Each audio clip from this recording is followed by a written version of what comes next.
Hello and welcome to this week's episode of Strange Pathways. I'm your host, Scott Mort. It is sweltering here in Johnstown, Pennsylvania. I am sitting here behind my desk with my shirt off. You're probably going to hear trains going by. I live right next to a train track. And the window's open and the fan is on. I apologize in advance for probably the low hum you're hearing behind me and what have you. But it is just too hot to do anything else. So, please join me this week. I'm going to crack open I have an ice cold Mike's Hard Lemonade pineapple passion fruit.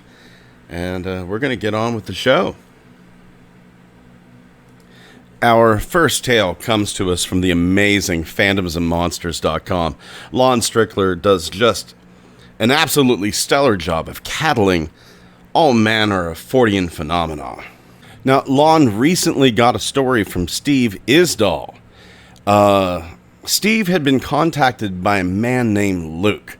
Luke lives about 20 minutes from the upper Sacramento River in California. He's had some experiences there. It's some very, very odd experiences. A few years back, Luke finds this little pullout along the Sacramento River. He can park there and just kind of take a nice leisurely hike through the woods along the river. You do have to walk through about 6 yards of thick woods, but then it just opens up.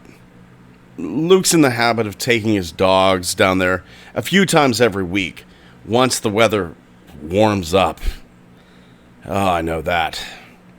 But once the weather warms up in the spring, he likes to take his dogs down there. Let them get out there, play a little bit.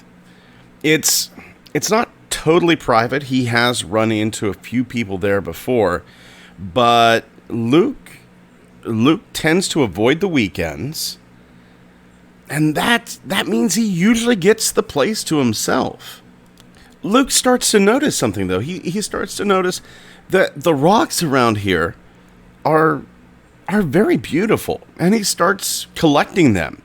His dogs will run around and swim in the river, and he'll take a satchel, carry these interesting little rocks home, and just enjoy them. Then one morning, it gets kind of real. This large tree is pushed over behind them. Maybe about 30 or 40 yards behind them. Luke and the dogs, they hear that first initial crack of the tree going. And Luke spins around and sees nothing moving. He can hear the breaking branches, that thump of the tree hitting the ground. But nothing is moving. There's no branches, no birds fluttering, nothing.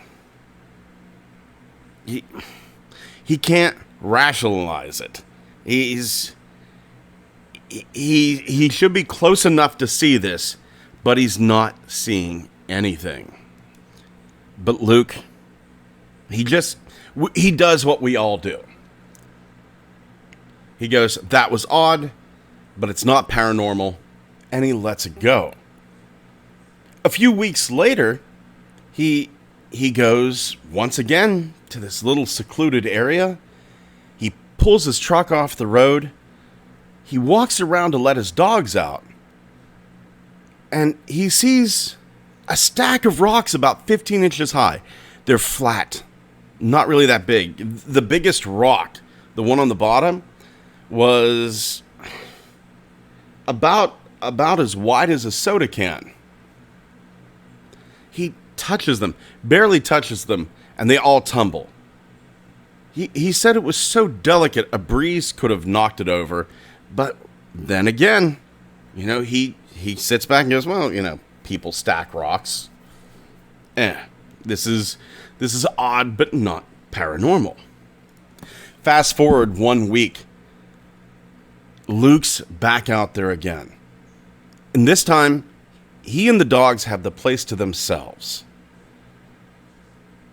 They're out there about 90 minutes, and they start to head back to their truck. And they get about halfway back, and the dogs just start sniffing. They run off, nose to the ground.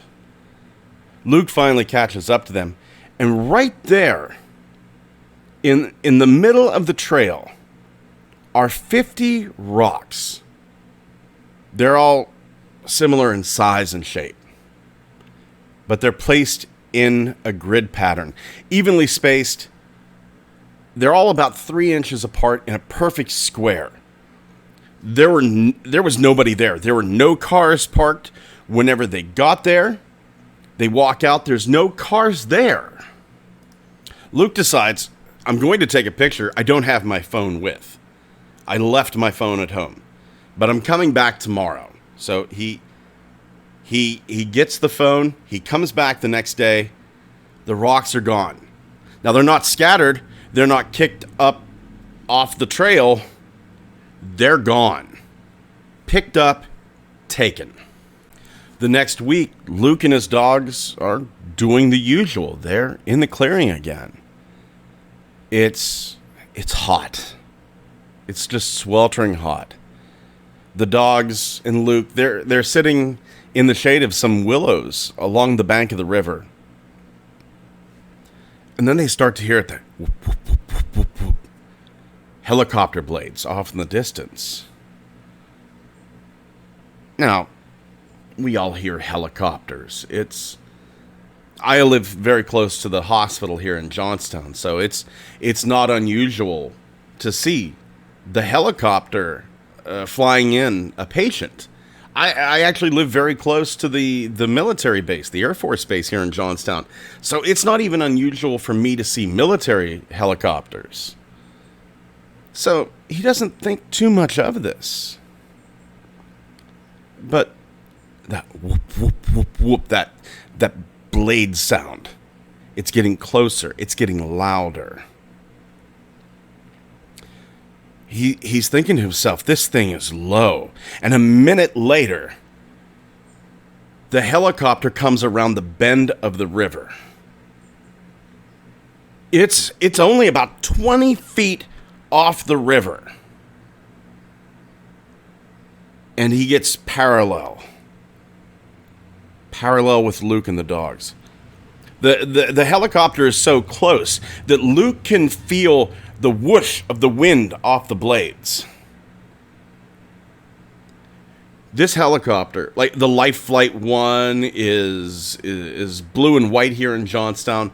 The military choppers, they're kind of like this flat brown or black, and they have serial markings on them, right? This helicopter, though, is jet black without a single identifying mark on it. No numbers, nothing. Both doors on the chopper are open, and Luke can see right through. Inside each door was a man in black tactical gear with a long gun next to him. Once again, just like the helicopter, no ID marks, no name tag, no badge, no insignia. Luke locks eyes with the man. And his first instinct is to raise his hand and wave hello. But the look on this guy's face chilled Luke to the bone. It was the look that said, "Don't move a muscle or I will kill you."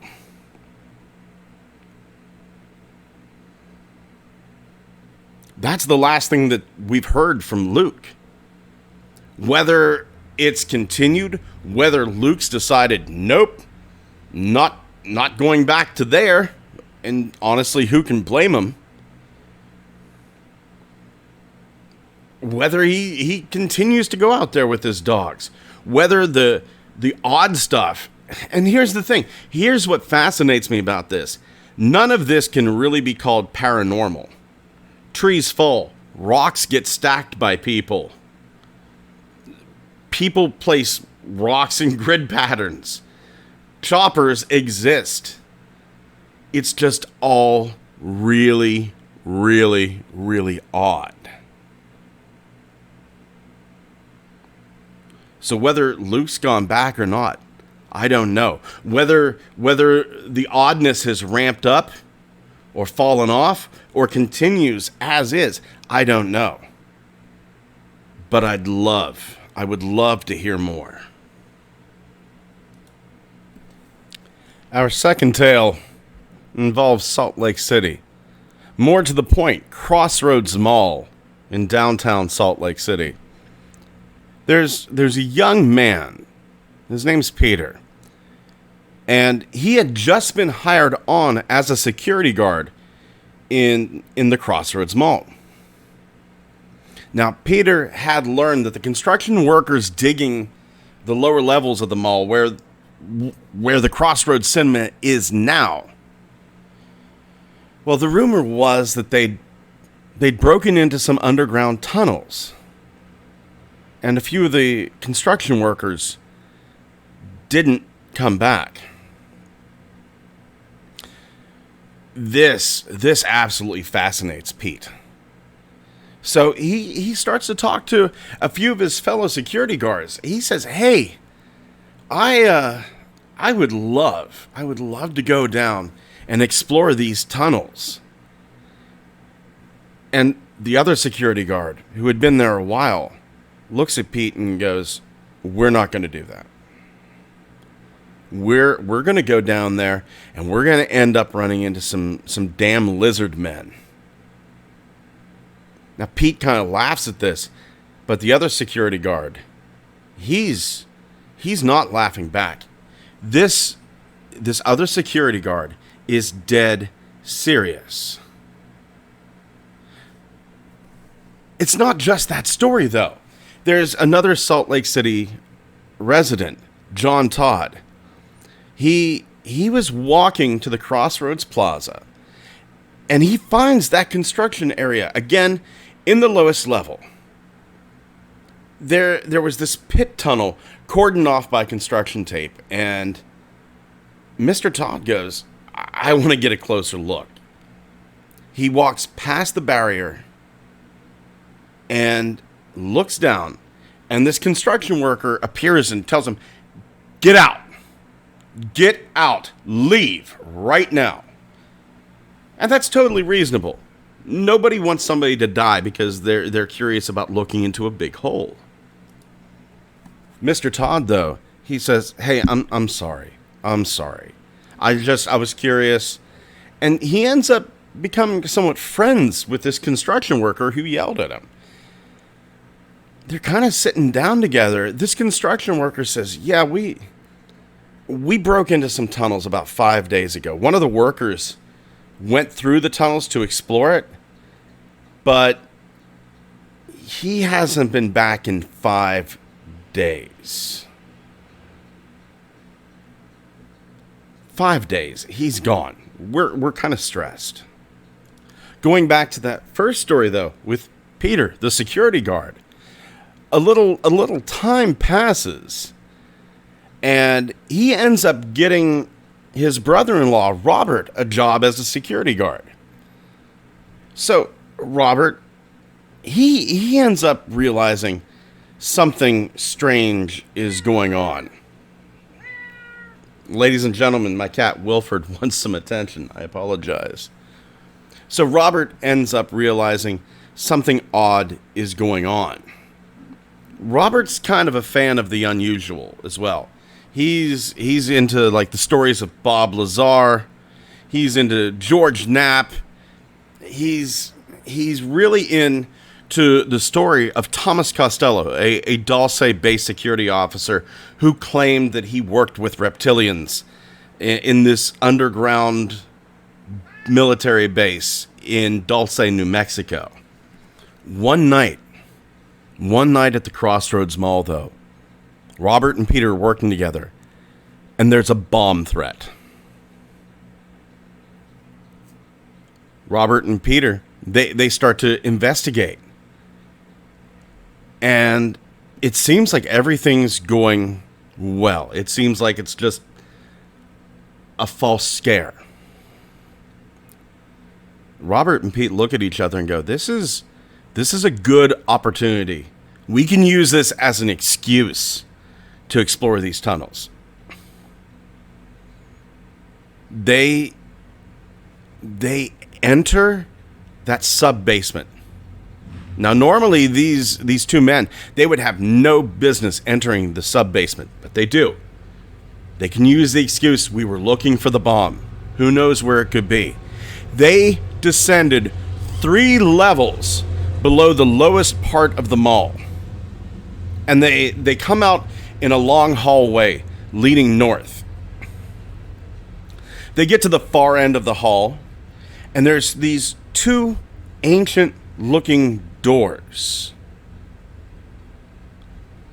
Just very odd at the end of this. Robert and Pete, they kind of think that this is a sub-basement to the Mormon temple. There are rumors that there's 8 levels below the Mormon temple, 30 miles of tunnels. Whether that's true or not, who knows? Robert and Pete, they look around and they notice in the underground hall another door separate from the northern wooden doors. And they can kind of see this green glow behind it. And the thought of opening that door scared them. Now there's another man, though, a Brent Butler of Colorado. He and his friend said that they had seen this underground hall 3 levels down as well. Robert and Pete leave at this time. Robert cannot get what he saw out of his head, though. Robert ends up hearing the story about a manhole cover that leads to an underground passage. Now, there are some stories where they say that this manhole cover was in an alley adjacent to the crossroads. Other times, I've read that it's in the loading dock of the Crossroads Mall. But they pull the manhole cover open with a truck and a chain. And then Robert Davis and his unnamed friend go into the underground passage. They pass an intersection underground. They have to navigate over a stream of water. And then they emerge into a cement chamber about 10 feet square.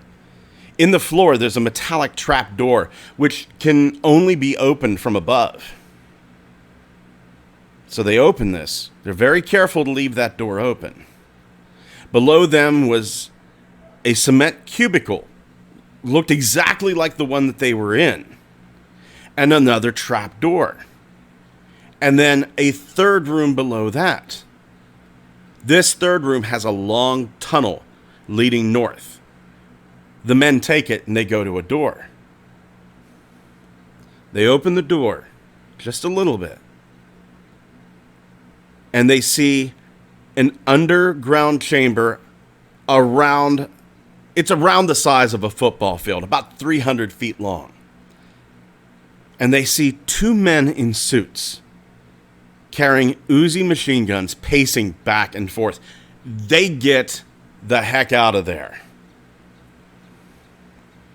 They go back to that third cubicle. They continue downward to a 4th and then a 5th. Now that 5th cubicle, there's a tunnel leading south. It goes into a large cavern. In this south tunnel, it was strung with lights, and it was large enough to drive a semi-truck through. Robert and his friend enter a cavern. And in this cavern, there's a bottomless shaft. They throw a few stones down it. No sound at all. Very reminiscent to Mel's Hole. They find another manhole cover with the initial Z carved into it. Robert kind of suspects that this might be a tunnel that leads to the Hogle Zoo. By the way, I was at the Hogle Zoo in 1984. Beautiful zoo. I got to pet a giraffe. I was 10. You know. But then, in the dust of this chamber, Robert and his friend see human footprints. Except these prints have only 3 toes. The two of them return to the surface. A few days later, Robert hears this strange story. A woman who had done cleaning at the mall during the night ends up quitting. She said that while she was working at night in the Crossroads Mall, a demon wobbled up to her, growled in her face, and then continued past the hall. That's when Robert realized that he and his friend didn't close the trap doors. Remember, those trap doors could only be lifted up. You couldn't get them. They had a latch on them. You couldn't push them open from the bottom. Robert realizes he's responsible for this thing escaping, this creature. At this point, let me introduce you to Kay Studstrup.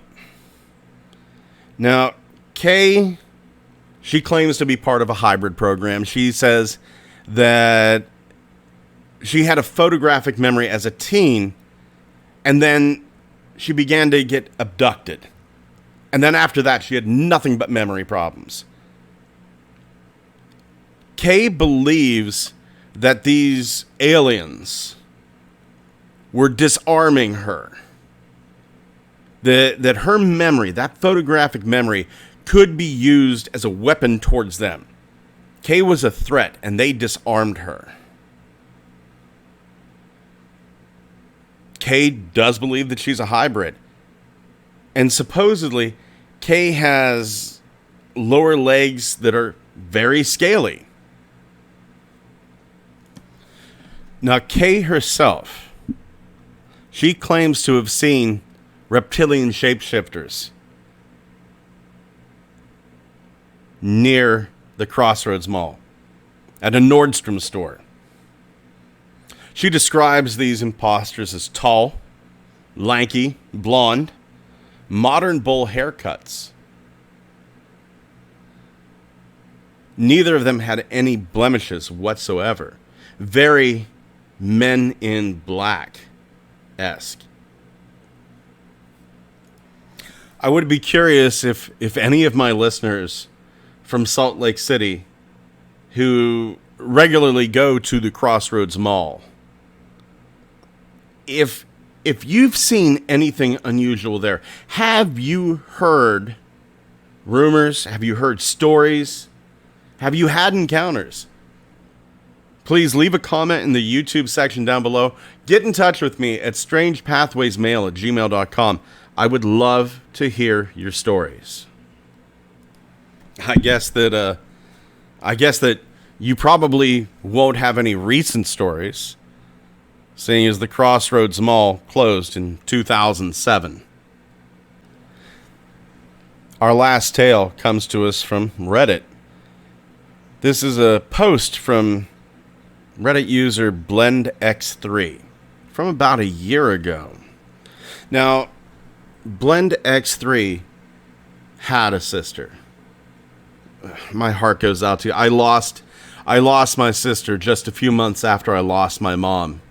I lost my mom in December of 2014. My sister passed just a few months later. And broke my heart. Both of them, cancer. My sister and my mom. So, BlendX3, please don't think I'm making fun of you if you hear this. I'm not. You have all the sympathy in the world. I looked through BlendX3's posts as well. I do that whenever I see anything on Reddit. I want to see if it's if it's just BS story after BS story after BS story, or if what I'm looking at is a real human being. And what I saw touched me. Blend X3 is, fighting with weight problems due to stress. Oh my God. Oh my God, do I know that? Do I know that? I'm actually coming off of a stressful week, and yeah. My heart goes out to you. Blend X3 has a sister who was a ghost hunter. I haven't done it in a long time, except for my 1-year anniversary. My wife and I did spend that in a haunted hotel in Windber, Pennsylvania.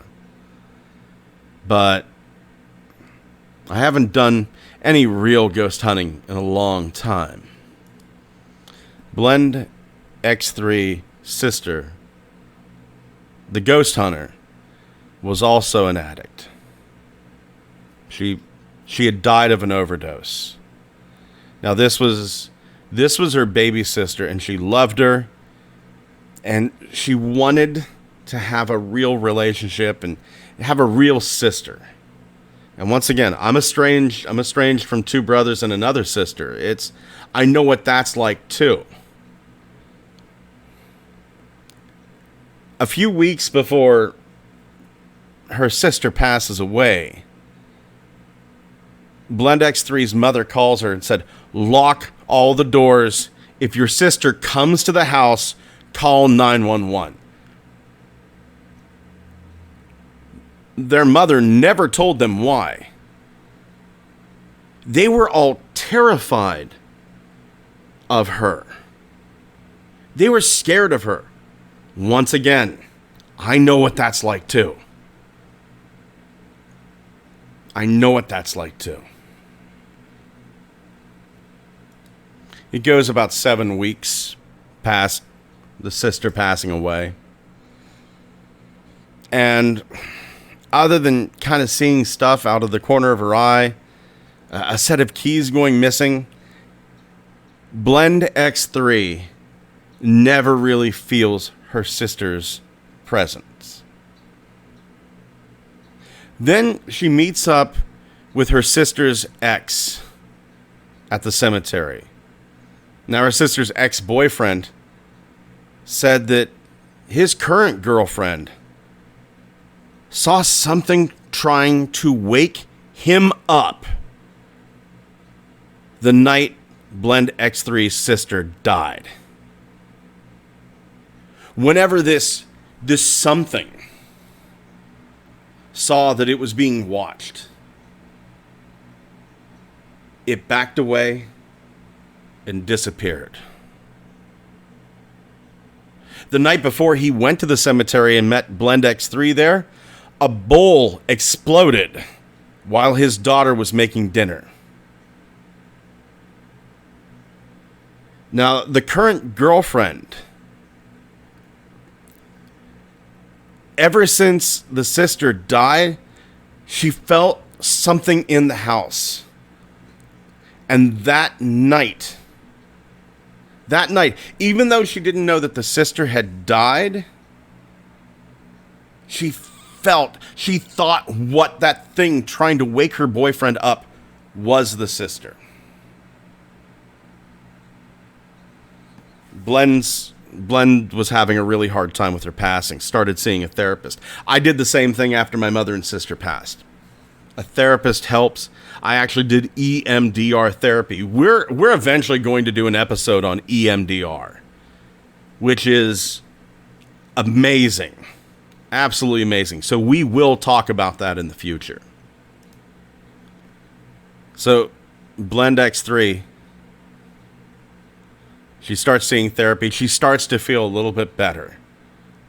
And then her dog goes missing. This dog usually followed her everywhere. Then her daughter ends up not feeling well. Blend goes into the basement to get something for her daughter, and her dog and cat are just sitting by the back door. This is odd behavior. Blend is overwhelmed with the thought that she's not wanted in that basement. She grabs what she needs. She gets out. It's 3 a.m. as she was typing this Reddit post. She's afraid to go to the bathroom. All the lights in the kitchen and hall are on. 3 a.m. She's uncomfortable.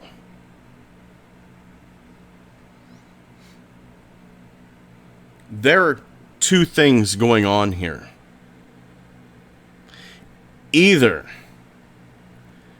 A, her sister attracted something dark from the ghost hunting, and now it's using her sister's death to masquerade as her, to terrorize somebody new. I find that quite unlikely. What I believe is happening, they were afraid of their sister in life. Far be it from me to pass judgment on anybody, because I have the honest belief, if you take one person and put them into a different circumstance, they'll end up just like whoever was actually in that circumstance. We are a blank slate whenever we're born, and then we are imprinted upon and adapt to our atmosphere.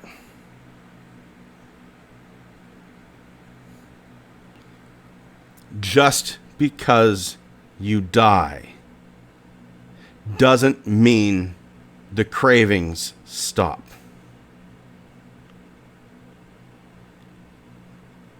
As bad as being addicted to a substance is in life, in death, where you have no hope of getting that hit, that fix,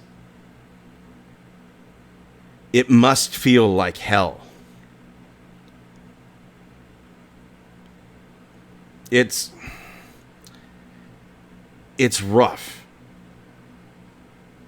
Dying does not take away your cravings. Dying does not turn you into a good person. I believe that after we die, we go on. But I'm willing to bet that we're pretty much the same, at least for a while. We're pretty much the same after we die. If you or a loved one is having a problem with substance abuse, please get the help you need. 1-800-662-4357. That number again, 800-662-4357. That number is the Substance Abuse and Mental Health Services Administration.